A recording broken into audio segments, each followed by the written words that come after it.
નમસ્કાર મિત્રો આજે આપણે એક અલગ ટોપિક વિશે વાત કરવાની છે આપણે કે કોઈ પણ બહેન હોય જેના લગ્ન થઈ ગયા હોય અને માની લો કે એના જે મોસાળ પક્ષ જે છે એના ભાઈઓ છે એની 7/12 એ બહેનનું નામ ના હોય તો એ ભાઈની જે પ્રોપર્ટી છે, જે વડીલો પાર્જિત જે પ્રોપર્ટી છે, જે બાપદાદાની જે પ્રોપર્ટી છે, તો એમાં તે ભાગ માગી શકે કે નહીં અને માગે તો મળે કે નહીં, એના વિશે ચર્ચા કરવાના છે આપણે। પરંતુ વિડીયો શરૂ કરતાં પહેલાં એક વસ્તુ તમને ક્લિયર કરી દો મિત્રો કે કોઈ પણ બહેન જે છે આપણી ભારતીય સંસ્કૃતિ પરંપરા પ્રમાણે કોઈ પણ બહેન છે એ પોતાના ભાઈની પ્રોપર્ટીમાં હક નથી માગતી, ભાગ ક્યારેય પણ નથી માગતી।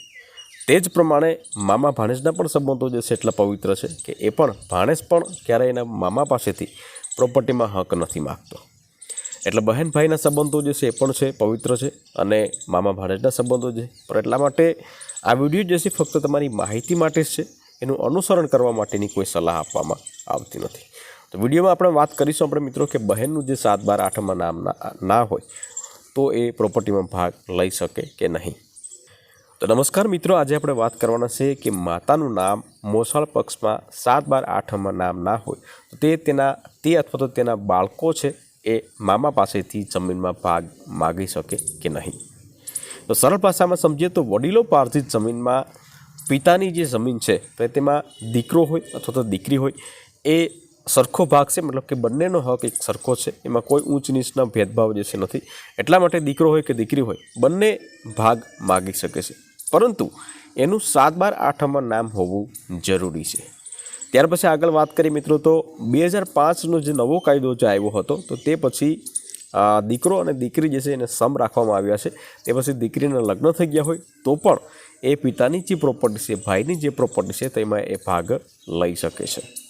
પરંતુ આપણે વાત એ કરવાની છે મિત્રો કે માતાનું નામ જે છે એ 7/12 ન હોય તો એને ભાગ મળી શકે કે નહીં, અથવા તો બાળકો મામાની જમીનમાં કાયદેસર હક માગી શકે કે નહીં, અથવા તો વડીલો પાર્જિત જમીન હોય તો એ પ્રોપર્ટીમાં ભાગ માગી શકે કે નહીં। તો તેનો જવાબ છે હા, બિલકુલ માગી શકે છે। પરંતુ મામા જો સ્વેચ્છાએ જો જમીનમાં આપતા હોય, એની પ્રોપર્ટીમાં જો ખુશીથી જો ભાગ આપતા હોય તો લેવામાં કોઈ વાંધો નથી કંઈ પણ।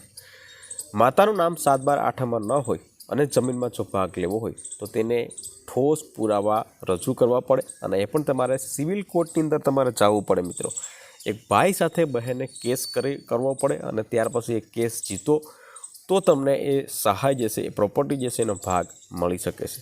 પરંતુ આવી વસ્તુ તમે જો કરશો બરાબર તો ભાઈ બહેનના સંબંધો જે છે ત્યાં જ પૂરા થઈ જશે, ત્યાર પછી મામા ભાણેજના જે સંબંધો જે છે એ પણ ત્યાં જ પૂરા થઈ જશે અને તે પછી કેસ જીતશો તો તમને પ્રોપર્ટીમાં લાભ મળી શકશે।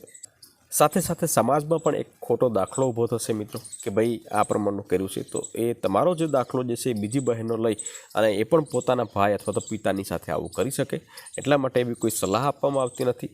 ત્યાર પછી વાત કરીએ કે સિવિલ કોર્ટની અંદર તમે કેસ દાખલ કરશો તો એમાં ઘણો બધો ખર્ચો હોય છે, સિવિલ કોર્ટની અંદર ઘણો બધો ખર્ચો આવે છે બરાબર, તો એ ખર્ચો પણ તમારે કરવો પડે છે। ભાઈ બહેનના સંબંધો જે છે, મામા ભાણેજના સંબંધો છે ત્યાં જ પૂરા થઈ જાય છે અને આ પ્રમાણે તમે જો કેસ જીતો તો તમને ભાગ મળી શકે, પણ પુરાવા જો છે અભાવ હોય તો તમને ભાગ મળી શકે નહીં। તો આ હતી વાસ્તવિકતા જે મેં તમને જણાવી દીધી છે મિત્રો। વિડીયો ગમ્યો હોય તો વિડીયોને એક લાઇક જરૂરથી કરી લેજો, શેર કરજો અને ચેનલ ઉપર નવા આવ્યા હોય તો ચેનલને સબસ્ક્રાઈબ જરૂરથી કરી લેજો।